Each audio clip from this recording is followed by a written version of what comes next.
নবীর প্রতি মোহাব্বত শুধু রেখেই জান্নাত পাওয়া যাবে না, খাদিজার ভূমিকা আসতে হবে।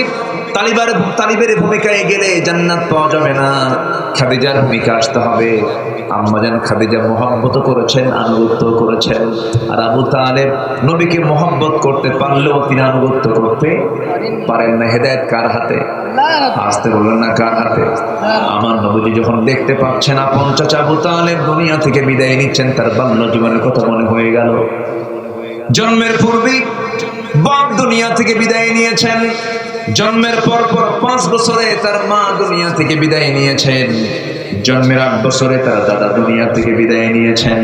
সে 8 বছর থেকে শুরু করে নিয়ে নবুয়ত পর্যন্ত, নবুয়ত পরবর্তী একটা সময়, নির্দিষ্ট সময় পর্যন্ত যে রাসূলকে ডানে বামে সামনে পেছনে জেল খেটে পর্যন্ত রাসূলকে মোহাব্বত করে তাকে কাছে টেনেছেন, তার নাম হলো আবু তালেব। মোহাব্বত ছিল কিন্তু ঈমান ছিল না। আস্তে করে ঈমান ছিল না। মোহাব্বত আছে, ঈমান নাই, কাজ হবে না।